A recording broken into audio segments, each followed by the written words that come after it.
the design of planned attacks on buildings inside the U.S. and how operatives were directed to carry them out.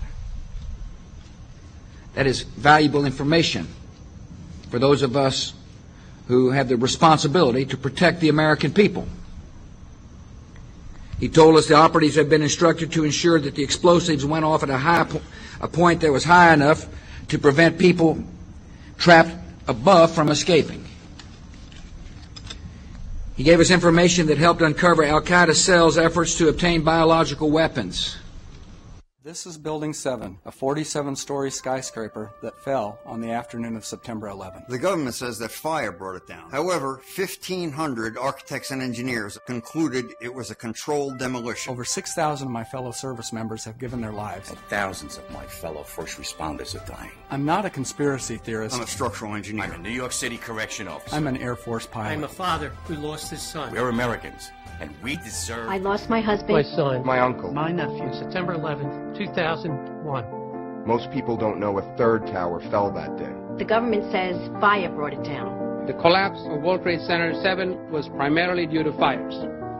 I, along with 1,400 other architects and engineers, have found the government's conclusion to be physically impossible. Impossible. We need the truth about what happened that day. Go to rememberbuilding7.org. Why it fell, why it matters, and what you can do.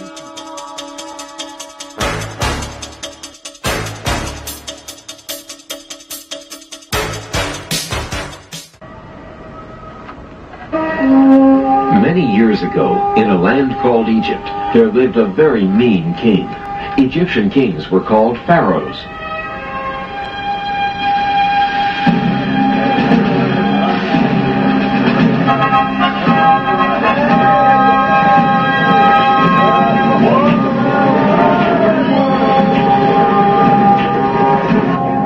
The story begins with the Egyptian pharaoh ordering the deaths of all Hebrew baby boys.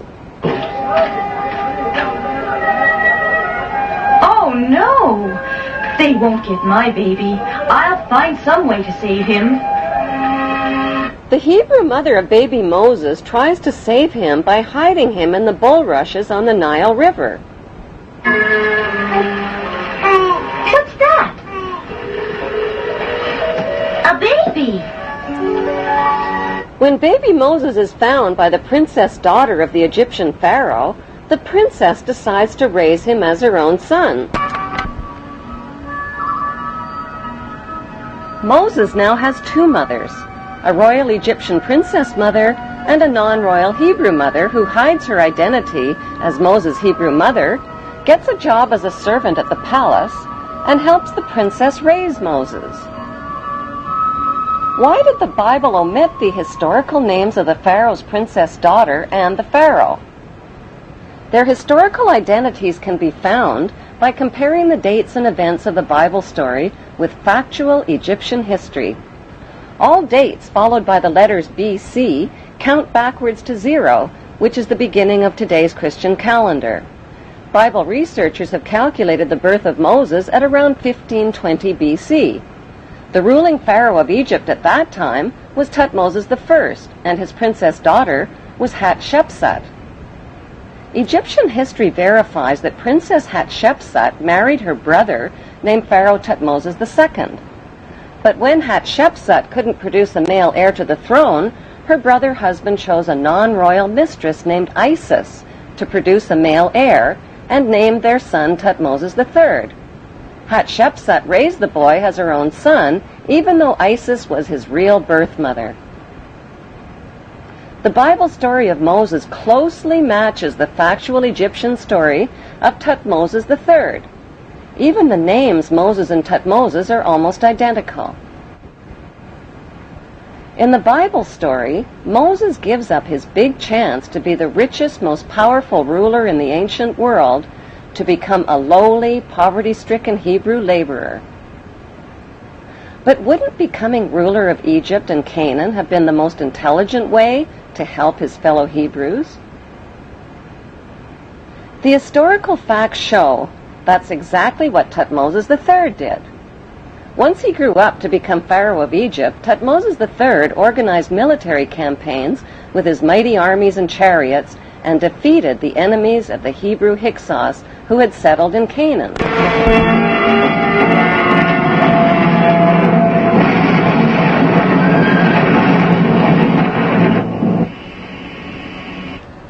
After his famous Battle of Megiddo in Canaan in 1479 BC, Thutmoses installed district governors in garrison cities throughout Canaan.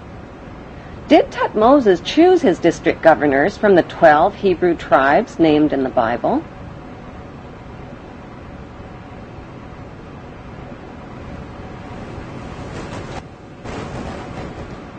Is it just a coincidence that today's Temple of Isis, located on the Isle of Philae in Egypt, has the same name as Thutmoses' mother? Some suggest that Thutmoses III built the original Temple of Isis to honor his Hebrew mother, who was named after the goddess Isis, and that the temple was later restored by the Ptolemy kings. An inscription inside the temple identifies Isis as the mistress queen of Egypt. Today, Thutmoses III is immortalized in stone in the corporate city-state of London, right next to his Egyptian obelisk honoring the pagan Egyptian god Amun. Why has UNESCO and others spent billions of dollars and years of labor moving the massive tonnage of the Isis temple and obelisks honoring the pagan god Amun? The answer lies within the continuing Bible story. After the Hebrews settled in the land of Canaan, they renamed it Israel. Their king, King David, reigned for 50 years. Egyptian history reveals that Pharaoh Susenes also ruled Canaan for nearly 50 years, at the same time as the biblical King David. Both battled the same enemy called the Sea People or Philistines.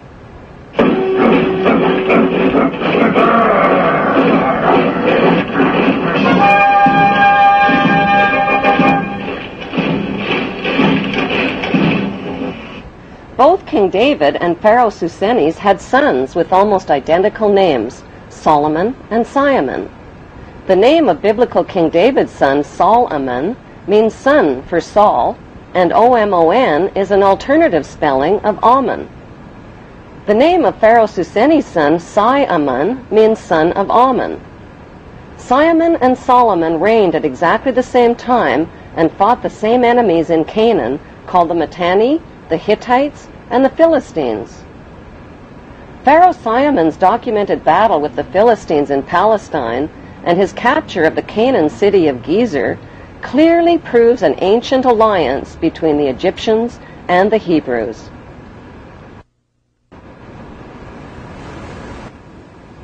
The famous King Solomon's temple in Jerusalem means Temple of the Sun God Ammon.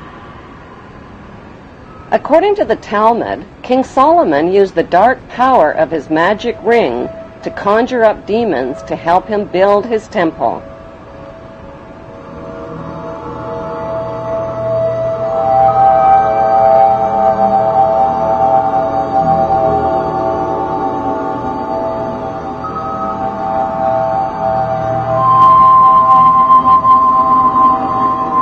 The temple became the center for sexual orgies, the worship of golden idols, and for animal and human sacrifices, including the sacrifice of infants and children.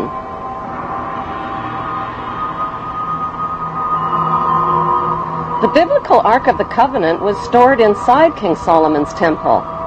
The Ark had 4 gold rings built into its 4 corners, each representing the 4 corners of the earth over which descendants of the biblical Abraham are destined to rule. Since archaeologists claim the biblical King Solomon was no more real than the evil wizard Saruman from the movie Lord of the Rings, who built King Solomon's temple?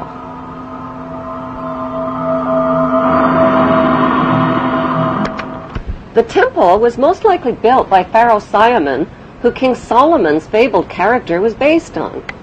Today, all that remains of the temple is the Wailing Wall, where Israel's Jews still gather to worship in Jerusalem. Did the Hebrew authors of the Bible's Old Testament really expect readers to believe that Abraham lived to be 175? That his sister wife Sarah gave birth at age 90? That Moses turned staffs into snakes and rivers into blood? Why did the Hebrew authors of the Bible omit all of the important historical names of Egyptian pharaohs? Why did they mix up historical fact with myths and legends? The big question is, what did they have to hide? Researchers of both Bible and Egyptian history have concluded that the Hebrew authors of the Bible covered up the fact that the Hebrews and the Egyptians shared the same royal bloodline. But why? Why the cover-up? Because after the Egyptian people forced the Hebrew Hyksos kings out of Egypt, the only way the Hebrews could continue ruling Egypt was to hide their Hebrew identity from the Egyptian people. They did that by changing their Hebrew names to Egyptian names and intermarrying with Egyptian royalty, just like the biblical Joseph did.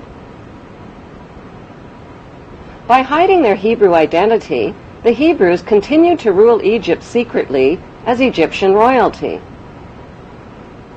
They worshipped Egyptian gods, followed Egyptian laws, and violated Jewish Hebrew laws.